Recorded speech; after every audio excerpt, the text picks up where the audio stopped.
Assalamualaikum warahmatullahi wabarakatuh. Apa kabar sobat-sobat semuanya? Semoga kalian semua dalam keadaan sehat jasmani dan rohani. Oke, kami akan lanjutkan cerita. Oke, mari kita lanjutkan saja ceritanya. Yes. Bab 2016. Raja Iblis segera memberitahu wanita bernama Starluo itu. Wanita bernama Starluo itu juga sedikit terkejut mengetahui bahwa Tang Zichen benar-benar menyelesaikannya sendiri, dan sebagai gantinya, jika seseorang yang dua alam lebih kuat darinya membunuhnya, dia tidak tahu apakah dia bisa menghindarinya. Di hutan itu, setelah Yunzi keluar dari gua, matanya menjadi tumpul dan terus berjalan ke depan. Tang Zichen hidup dan berkata arahnya terbalik, itu arah benua Fei Yan atas, bukan arah kerajaan abadi Yun Luo. Namun, Yunzi sepertinya tidak mendengarkan kata-kata Tang Zichen sama sekali dan tetap pergi ke arah rumah. Tang Zichen mendatanginya dan mengangkatnya. Tang Zichen harus memberinya warna, jika tidak, bahkan jika dia mengambilnya sebagai budak, dia masih mencengkeram dan tidak berguna. Yunzi, kamu sekarang adalah budakku, kamu perlu mengetahui identitasmu, mengerti? Lepaskan aku, kata Yunzi dengan tatapan muram. Jika kamu masih berani berbicara denganku seperti itu, maka aku akan membuatmu merasakan sakitnya. Setelah mengatakan itu, Tang Zichen segera menggerakkan pikirannya. Yunzi Dun memancarkan rasa sakit dari lubuk jiwanya. Yunzi jatuh ke tanah dan berguling, memegang kepalanya di tangannya. Nengat liar bergegas dan berkata dengan marah, Zoumi, apa yang telah kamu lakukan pada sang putri? Jangan berhenti sekarang, atau aku akan membunuhmu. Tang Zichen mendengus, bunuh aku. Itu sama saja dengan membunuhnya. Anda, Nodi, daripada mengancamku, kenapa kamu tidak berbicara dengan tuanmu dengan benar tentang apa artinya menawarkan jiwamu kepadaku? Yunzi berkata dengan menyakitkan, Zoumi, tolong hentikan, aku salah. Sangat mudah untuk berhenti, tetapi saya khawatir Anda masih tidak akan mengenali kesalahannya, dan saya tetap melakukan apa yang saya lakukan. Aku benar-benar tahu, aku tidak akan berani melakukannya lagi, tolong hentikan. Tang Zichen memandang Yun Zichen seorang gadis, jatuh di tanah kesakitan, pakaiannya robek oleh duri, agak berbelas kasih. Baru saat itulah Tang Zichen berhenti. Jiwa Cloud Violet tidak lagi terluka. Oh, Yun Ziwei menangis sambil menatap Tang Zichen dengan ngeri. Tang Zichen berkata, dengarkan baik-baik, saya akan pergi ke hutan belantara atas sekarang, kalian ikut dengan saya, dan Anda, nengat liar, Anda bertanggung jawab untuk melindungi keselamatan saya. Dan Anda, Yunzi, bertanggung jawab atas keselamatan saya, masalah hidup. Mengerti? Ya. Yunzi mengangguk dengan menyakitkan, seperti betapa bangga dan mendominasinya dia, tapi sekarang dia sedang dikemas oleh Tang Zichen dan tidak berani melawan. Dan cacing liar itu menggertakkan giginya, tetapi dia harus menganggukkan kepalanya. Tang Zichen kembali ke kota terlebih dahulu, tempat Belinda Ma masih berada di kota. Zoumi, kamu dari mana saja? Belinda Ma bertanya dengan cemas ketika dia melihat Tang Zichen kembali. Tidak apa-apa, bersiaplah dan segera pergi. Putri Yunzi. Belinda Ma segera melihat Yunzi dan pergi untuk memberi hormat dengan panik. Beri hormat pada sang putri. Belinda Ma tidak tahu bagaimana hal itu bisa terjadi secara kebetulan. Tang Zichen berkata, Yunzi juga akan pergi ke Feyama atas, temani aku. Kenapa? Belinda Ma bingung. Tang Zichen tidak bisa berbicara omong kosong tentang jiwanya yang diambil olehnya karena takut orang menyebarkan berita, jadi dia dengan santai berkata, Yunzi terlalu memujaku dan mengikutiku sampai ke sini. Oh, Belinda Ma tampak setengah hati, karena hidung dan wajah Yunzi bengkak dan siapapun bisa melihatnya. Tang Zichen menambahkan, dia hampir mengalami kecelakaan saat dia bertemu dengan musuh kerajaan sejati tanpa matahari, tapi untungnya aku menyelamatkannya. Baru kemudian aku menyadari bahwa Yun Zi sangat memujaku dan mengikutiku ke sini. Belinda masih sedikit tersesat di dalam, dia tidak menyangka Tang Zichen bahkan akan memujanya sebagai seorang putri. Yun Zi tidak memiliki kelicikan, tapi matanya tidak bersinar. Tang Zichen segera berangkat dan langsung menuju ke benua Feyama atas. Masih ada perjalanan 10 hari setengah bulan ke benua Feiyan atas, dan jika matahari dan bulan melakukan perjalanan, mereka mungkin bisa sampai di sana dalam 6 atau 7 hari, atau bahkan lebih awal, tetapi Tang Zichen tidak bisa terburu-buru. Sehari kemudian, kami berempat Tang Zichen memasuki perbatasan kerajaan No Sangzen. Ada kota di depan, mari kita berhenti untuk istirahat dan makan siang sebelum berangkat lagi, kata Tang Zichen. Mereka memasuki kota, menemukan penginapan, dan makan siang. Sama seperti itu, 12 hari kemudian, Tang Zichen akhirnya tiba di benua Feiyan atas. Benua Yan Rekan atas, yang memerintah semua kerajaan abadi, dan semua kerajaan abadi berada di bawah yurisdiksi benua Yan Rekan atas. Ini adalah pertama kalinya Tang Zichen di sini, dan dia belum pernah ke sini sebelumnya di kehidupan sebelumnya. Tetapi Yun Zi, yang tampaknya cukup akrab dengan tempat ini, telah datang ke sini setidaknya lebih dari sekali atau 2 kali. Setelah 10 hari tenang ini, suasana hati Yun Zi jauh lebih baik. Zoumi, kemana tepatnya kamu pergi? Apa yang kamu lakukan di sini? Yun Zi bertanya dengan hati-hati, dia takut Tang Zichen akan marah lagi dan membuatnya merasa sakit. Aku akan pergi ke Great Hall of Immortal Pill untuk menilai Master Pill Immortal kelas 1. Kamu? Cloud Valet bertanya-tanya apakah dia salah dengar. Omong kosong, sulit menjadi dirimu. Apakah kamu tahu cara membuat pil? Aku bahkan bisa membersihkan setelah kamu apa yang hanya alkimia dan... Aku melihat kamu tampaknya tidak asing dengan tempat ini, di mana aula besar pil abadi belum memimpin. Di bawah bimbingan Yun Zi, dia segera tiba di sebuah istana yang megah. Ada banyak Master Xiantian di aula ini sekarang. Ini adalah persatuan Master Xiantian. Semua Master Xiantian di seluruh benua Yan pemupukan atas terdaftar di sini. Tanpa sertifikasi dari aula besar Xiantian, status Master Xiantian tidak akan diakui. Julima berkata, seberapa kuat Master Den abadi terkuat di benua Feiyan atas? Saya tidak tahu, kata Tang Zichen. Yun Zi berkata, Master Immortal Pill kelas 4 tapi hanya ada 2 dari mereka. Wah, peringkat 4, sungguh mengesankan. Seru Belinda sejenak.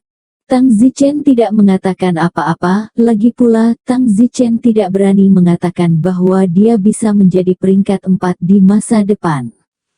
Apa yang kalian lakukan? Memasuki Great Hall of Immortal Pills, seorang lelaki tua bertanya.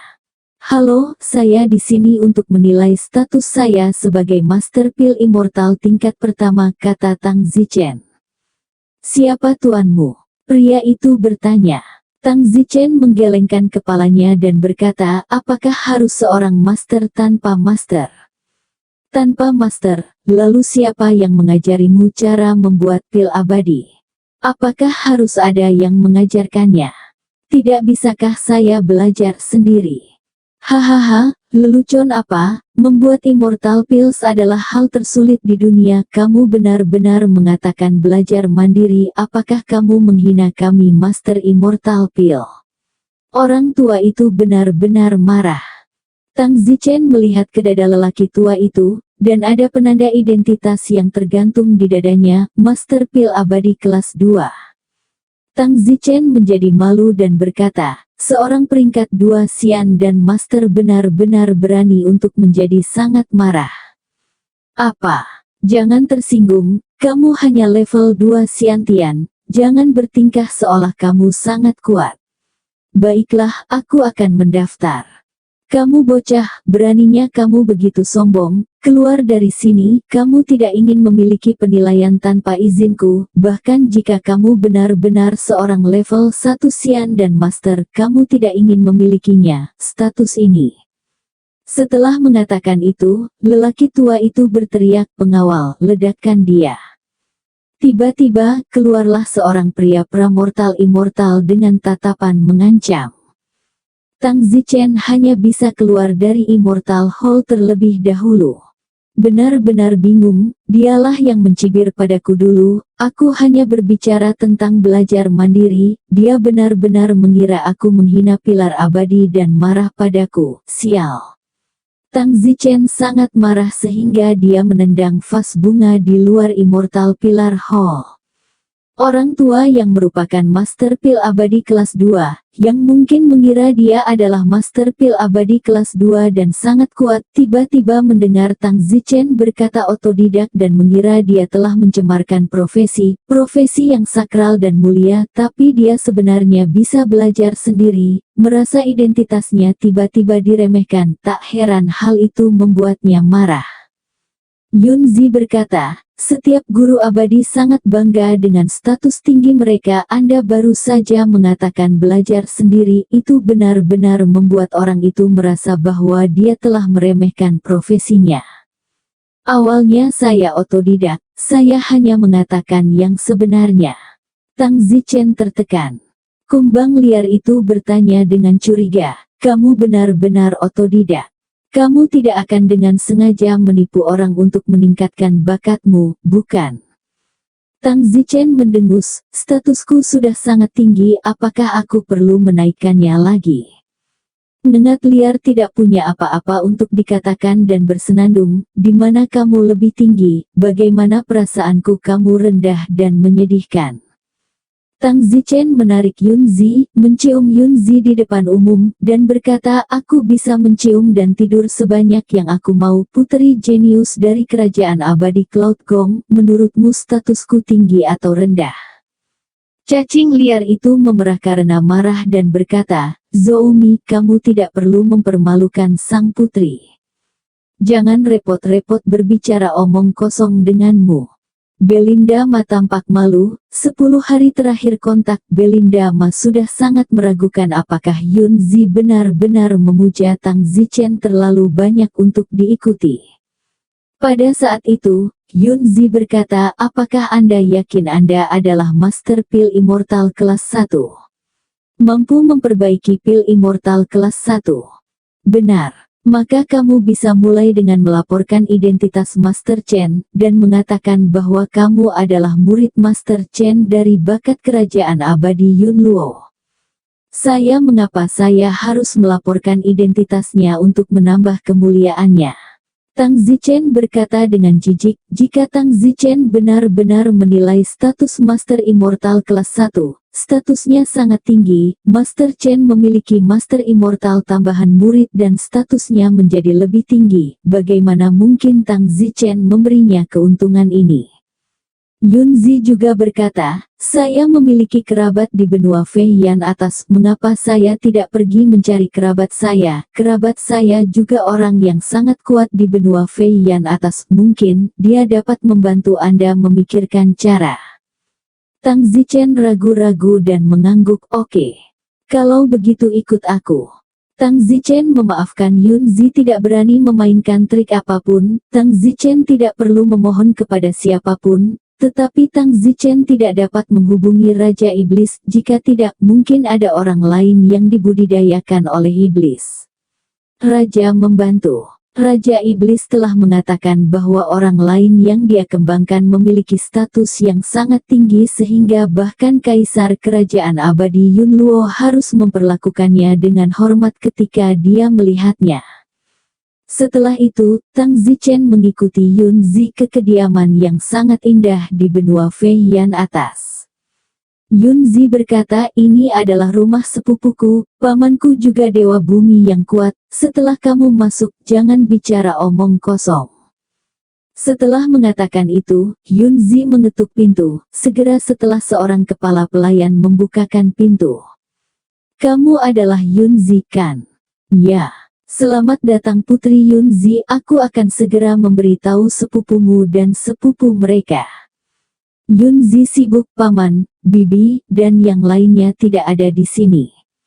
Mereka keluar. Oh bagus. Tidak lama kemudian, seorang pemuda datang lebih dulu. Sepupu Yunzi. Pemuda itu berteriak gembira. Sepupu. Kakak Yunzi, kamu sudah hampir 30 tahun tidak ke sini, kenapa kamu kembali ke sini? Hei, di mana yang lain? Di mana ayahmu? Saya satu-satunya yang datang ke sini, dan beberapa teman saya. Yunzi menunjuk ke arah Tang Zichen dan yang lainnya. Sepupu Yunzi, beraninya kamu datang sendiri dan tidak membawa makhluk fana yang kuat untuk menemanimu, kamu sangat cantik, sesuatu akan terjadi padamu. Bentak pemuda itu. Ekspresi Yunzi agak aneh saat dia tertawa, siapa di antara dia yang datang ke sini secara sukarela, dia terpaksa melakukannya. Sepupu Yunzi, berapa jumlahnya? Yunzi dengan sibuk memperkenalkan, ini Wild Dodo, penjagaku, ini Zoumi, temanku, dan ini, sahabatku, Julima.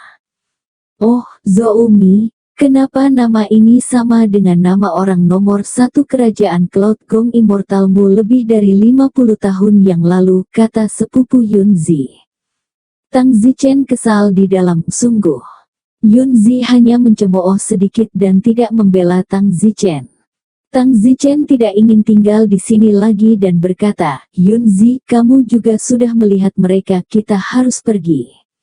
Yunzi terkejut, mengapa Tang Zichen tiba-tiba ingin pergi. Yunzi, jangan pergi dulu, bersiaplah untuk pensiun di sini kata Tang Zichen.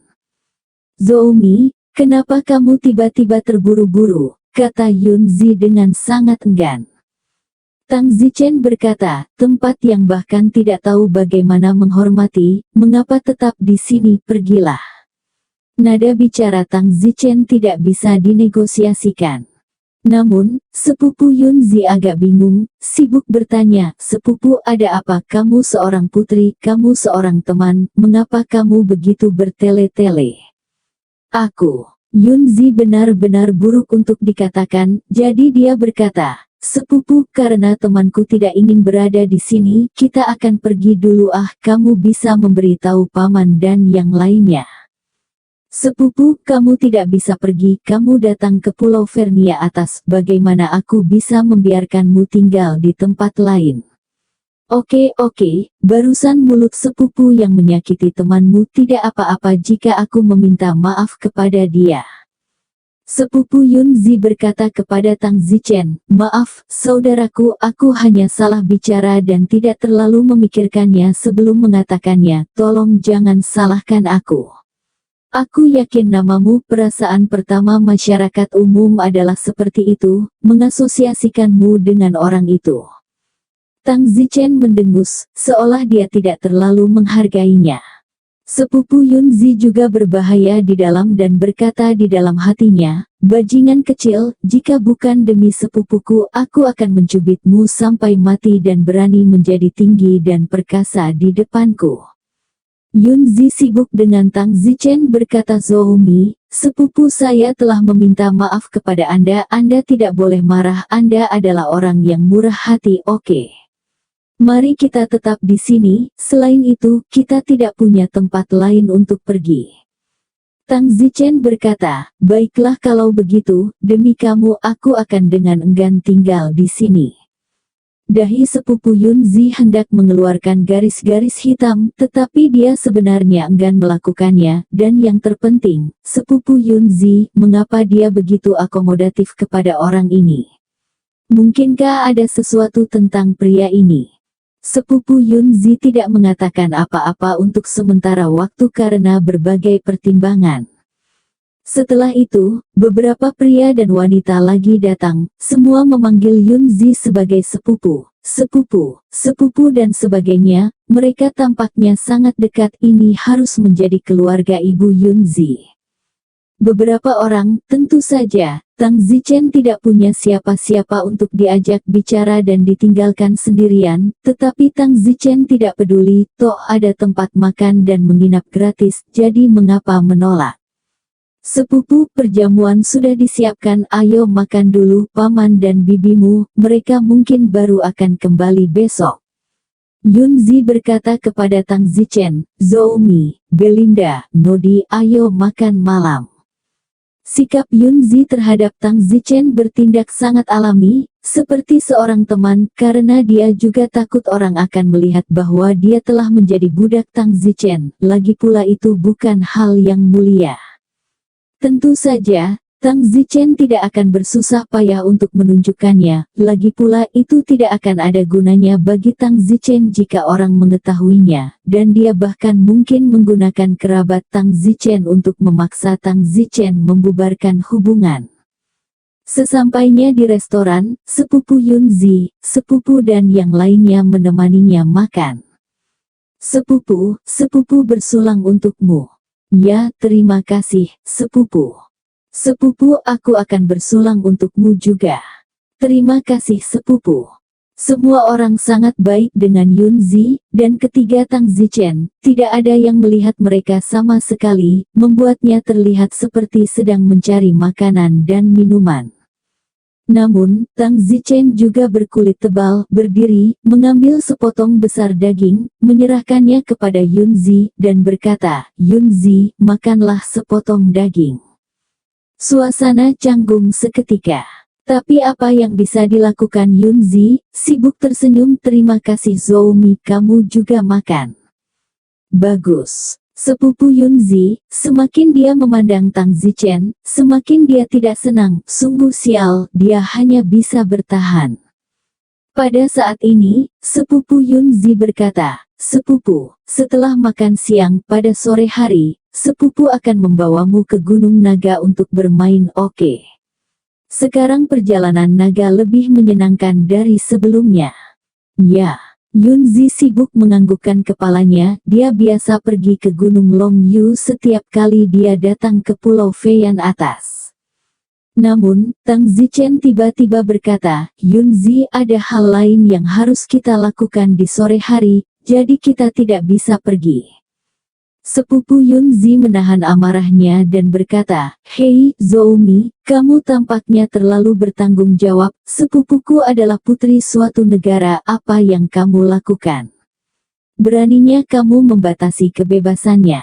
Tang Zichen tersenyum, saudaraku, kamu terlalu banyak berpikir, Yunzi dan aku adalah teman baik, bagaimana aku membatasi kebebasannya, kita benar-benar memiliki sesuatu yang terjadi sore ini, jangan percaya padaku, tanyakan pada Yunzi.